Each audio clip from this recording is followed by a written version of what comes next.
Today's topic is hyperuricemia and gout. And what is hyperuricemia? So hyper means high concentration, and uricemia means uric acid levels. Okay. So when there is an elevated levels of uric acid is there in the blood plasma or serum, then that condition is called to be hyperuricemia. Okay. So uric acid levels will be increased in the serum. Okay. So how can this uric acid will be produced? Uric acid will be produced by purine degradation. So purine nucleotide will be degraded and finally forming uric acid. Okay. When more amount of purine nucleotides will be degraded and releasing more amount of uric acid levels in the blood serum, right? So that what happened, the hyperuricemia condition will be exist in our serum. Okay. Right. So what is the normal concentration of uric acid levels which are present in the serum is, so that is around 3 to 7 milligram per deciliter. That is the normal concentration of serum which is present in the adults. Okay, so if you take females, so that is 2.4 to 6 milligram per deciliter. It is slightly less than males. In males, 3.4 to 7 milligram per deciliter. This is the concentration of uric acid which is present in our blood serum. So that means when more concentration of uric acid is present in our blood serum, then that condition is called to be hyperuricemia. So what is the reason for that? So why we are getting hyperuricemia condition? Okay, actually here uric acid will be produced from the degradation of purine nucleotides. When more purine nucleotides will be accumulated in our body, so that we can get more amount of uric acid.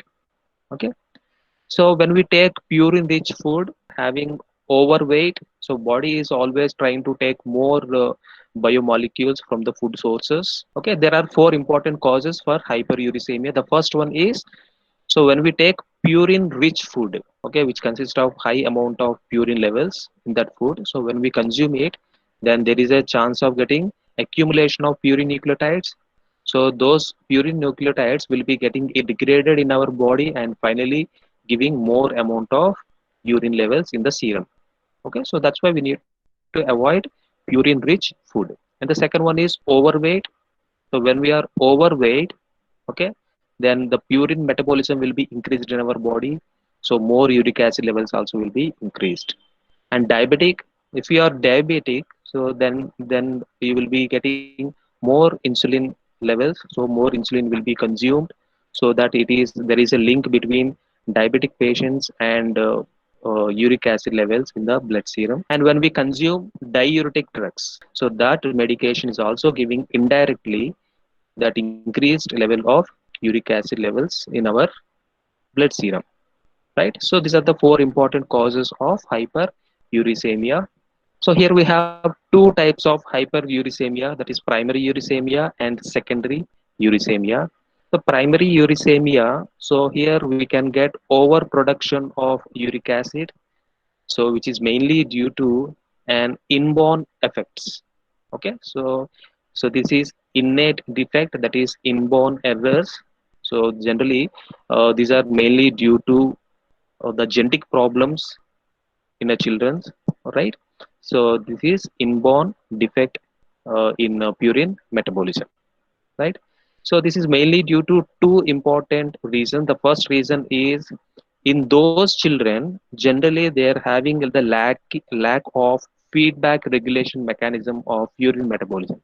So that means the purine metabolism will be controlled by specific enzymes.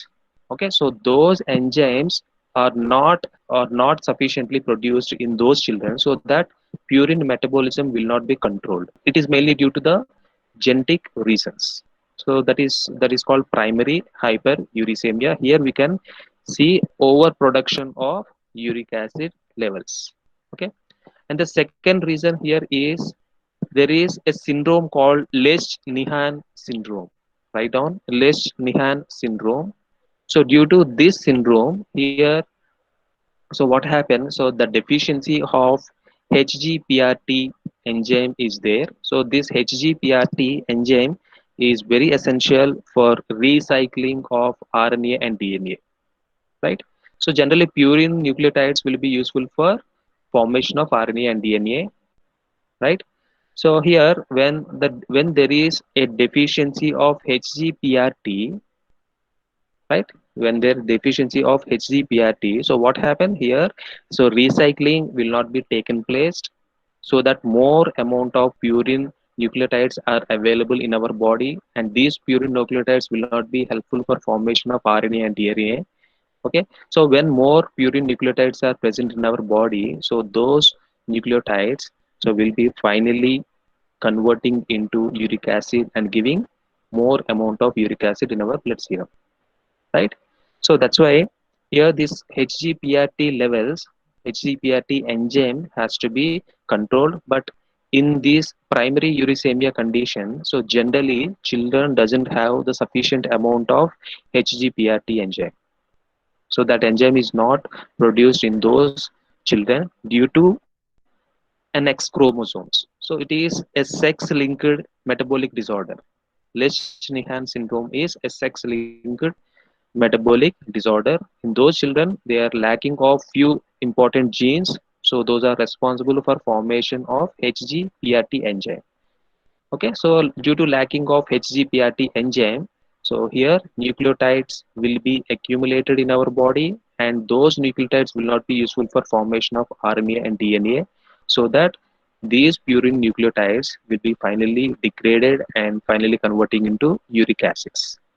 Okay, so this is called Lesch-Nyhan syndrome. So due to Lesch-Nyhan syndrome, here uric acid levels also will be increased. Okay, so this is coming under primary hyperuricemia. Primary hyperuricemia is occurred in inborn children. So this is inborn error. Okay, so in purine metabolism, right? And the second one is called secondary hyperuricemia. Secondary hyperuricemia. So this in this secondary hyperuricemia, here we can see increased synthesis of uric acid level as well as decreased excretion of uric acid level. Okay, so the body will be producing more amount of uric acid, but that more amount of uric acid generally excreted by the kidneys. But here kidney is also not functioning properly, right? So that kidney is not eliminating these excreting these high amount of uric acid which is produced in our body, so that we can get secondary hyperuricemia, right? So it is mainly due to few important reasons. So when there is an increased availability of purine nucleotides are there in our body, so we can get secondary hyperuricemia, right? So it is mainly due to medications. So when we take some specific medications like diuretics, so diuretic medications, when we consume it, so generally so there is a chance of getting hyperuricemia condition, right? So that's why we should consult doctor when we are consuming diuretic drugs. Okay, and also some medical conditions, some other medical complications when we have, so at the time also there is a chance of release of more amount of uric acid, such as leukemias. So if you are suffering with leukemias and polycythemia, lymphomas, etc., so these are the cancerous conditions. So when we have these conditions, so generally so body is releasing more amount of uric acid, right? So this is also coming under secondary hyperuricemia. So the secondary hyperuricemia is completely due to medications and some medical complications. Okay, so it is not related to any gene defects. Okay, the primary uricemia is mainly due to gene defects, but secondary uricemia is mainly due to using of medications, the specific medications such as diuretics and some medical complications. Okay, so due to some medical complication we can get the secondary hyperuricemia. So next one is gout. So here this gout is also important disorder, so which is mainly due to overproduction of uric acid. So here also uric acid will be produced more in our body. So generally uric acid will be produced, so that uric acid is available in our body in the form of salts. Okay, so in the form of sodium urate. Okay, uric acid is a chemical which is not available in the form of uric acid. It will be reacting with sodium ions and forming sodium urate crystals. And these sodium urate crystals are more soluble form crystals, so it can be easily solubilized in the blood plasma, and it can easily excreted through the urine, right? So that's why here we can get urate crystals will be produced, but sometimes unfortunately, so due to the kidney damage or some other defects in our body, so what happens, these urate crystals will be accumulated in the joint region. It will be accumulated in the joint region. Sometimes we can get swelling, inflammation we can see. So here we can see this inflammation and pain. Okay, so this condition is called to be gout.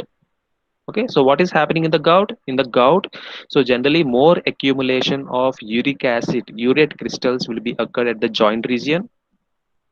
Okay, so that's why so we can get this gout. So this gout is called to be a gouty arthritis.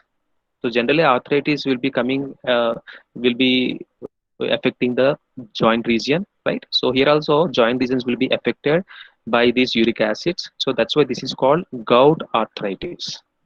Okay, so what is this? This part will be, it is an accumulation of uric acid at joint region, and this area is called to be tophi. Okay, generally so tophies will be produced so when we are having excess amount of uric acid at joint region. Okay, so this is the symptom that we can see so when we have this gout disease. Okay, so this is called gouty arthritis. Okay, here accumulation of or overproduction of uric acid that we can see at the joint region. Okay, so next one is, what are the causes of gout? So how can we get this gout disease? The first cause is un under excretion of uric acid. Generally in a few patients the kidneys are not working properly, so it is unable to excrete the uric acid levels. Why? Because uric acid levels are increased in our body, so it is available in the form of salt, so that so kidney is unable to excrete the complete uric acid levels which are present in our body, so that so uric acid levels will be increased, accumulation of uric acid which finally leads to gout. Okay, so due to kidney damage so we can get gout disease. So that is the first cause. And the second cause is diet rich purines. So when we consume diet rich purines and alcohols, okay, so when we consume these food, so what happens? So generally, so which increases, this food will be increasing the uric acid levels in our body. So that's why we need to decrease or we need to avoid these food. That is we should not take purine rich compounds, and also we should avoid alcohol consumption also. Okay, so this is the second cause of gout. And the third one is increased purine degradation. Okay, so due to some metabolic changes in our body, so due to some enzyme defects, due to some gene defects, sometimes the purine metabolism is not regulated, it is not controlled. Okay, so generally so when purines are increased in our body, so it is automatically the feedback mechanism will be involved, and again the purine metabolism will be suppressed. So why? Because more amount of purine nucleotides are present in our body, at that condition the further formation of purine will be suppressed. So that is a feedback mechanism, but sometimes the feedback mechanism will not be is not working properly, so that purine degradation or purine synthesis is not controlled in our body. There is no specific mechanism in our body, so that's why the purine is metabolized vigorously, so that it finally leads to increasing the uric acid levels in our body, right? Next one is increased PRPP synthetase activity. So we have seen this PRPP synthetase, so which is a crucial enzyme, so used for the synthesis of purine nucleotides. Okay, so phosphoribosyl pyrophosphate. So this is an enzyme which is very much useful for formation of purine nucleotide.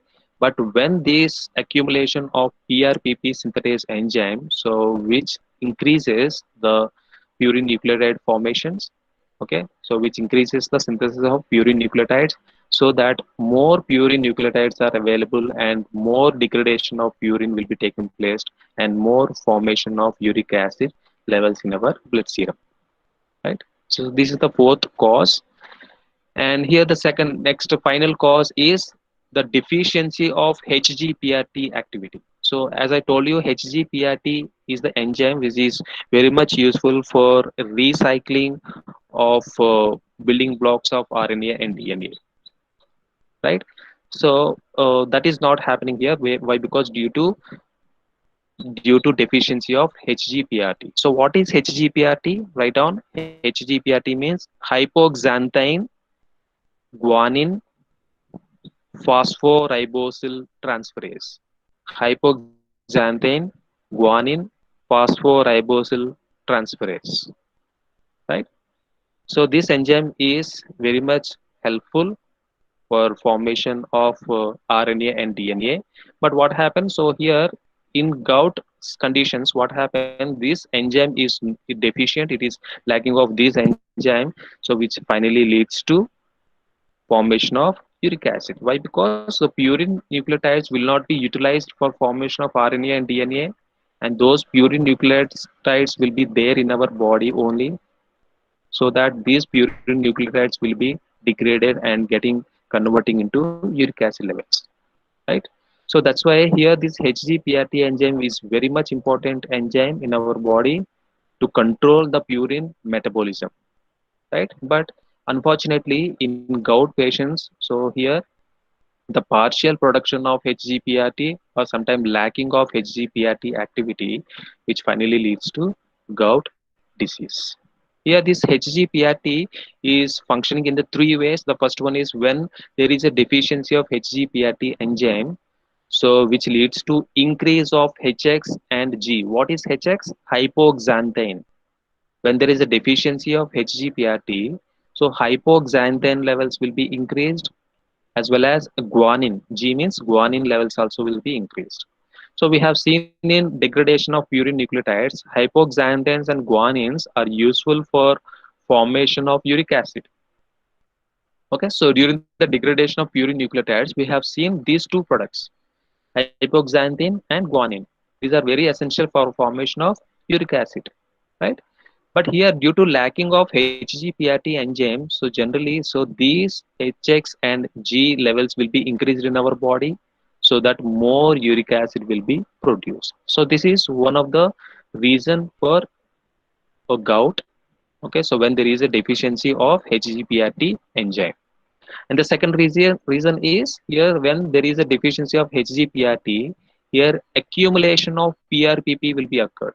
As we already discussed that PRPP is phosphoribosyl pyrophosphate, which is useful for formation of purine nucleotide.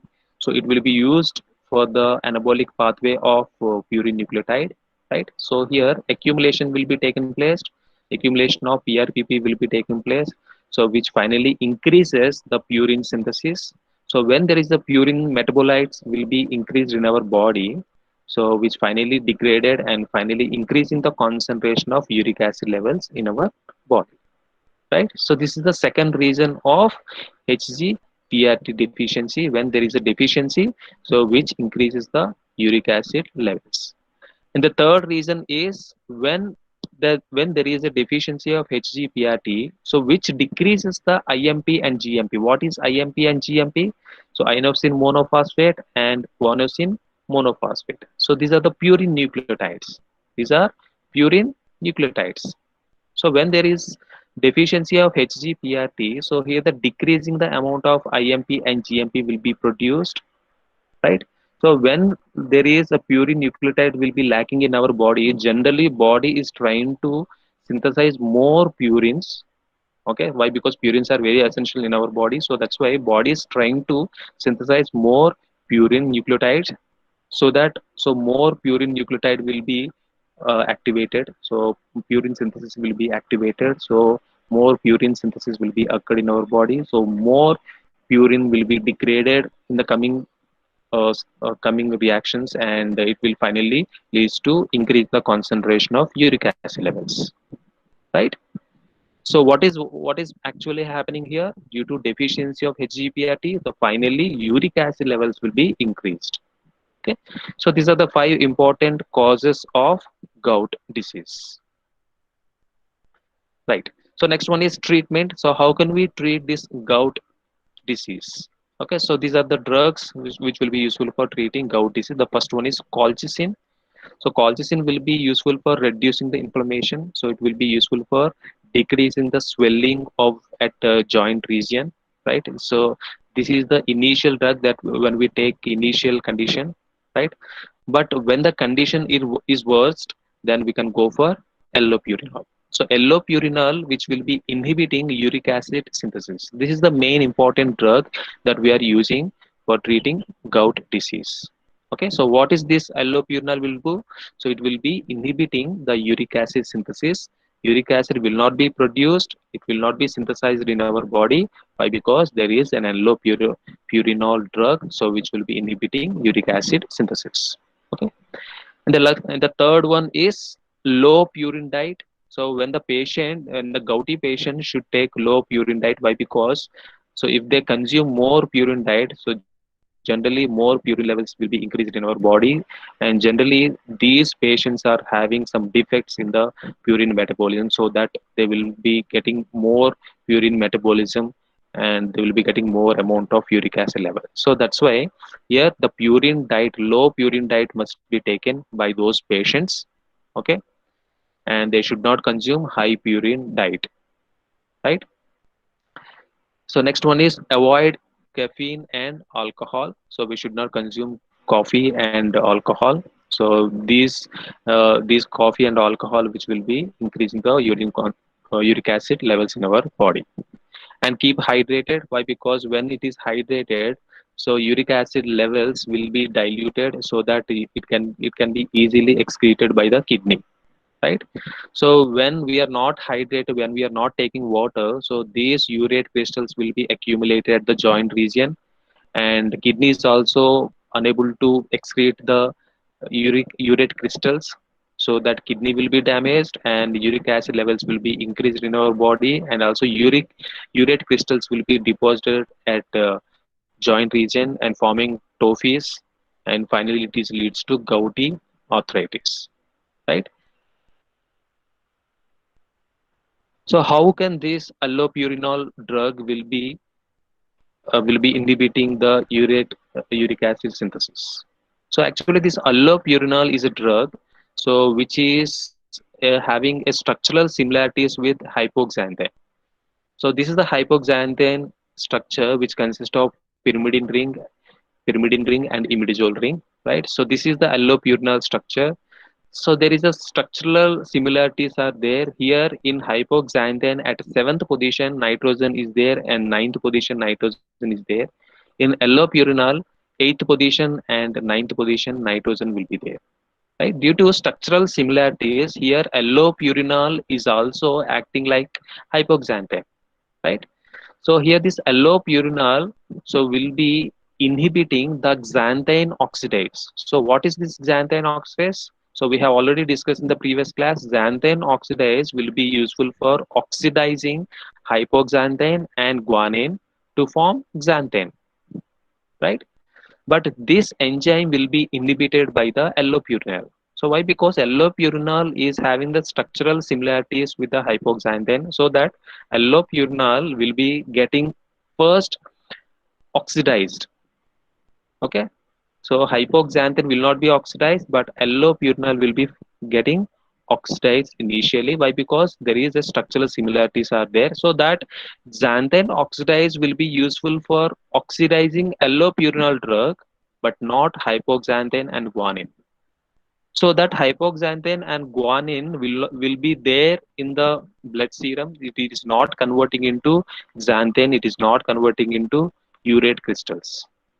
Okay, so that here the formation of uric acid will be finally controlled. The synthesis of uric acid will be decreased by using of allopurinol. So allopurinol will be getting oxidized, but it will be stopping the oxidation of hypoxanthine and guanine. Why? Because so this is the drug which will be inhibiting xanthine oxidase, right? So that's why allopurinol is the main drug for treating gout disease, right?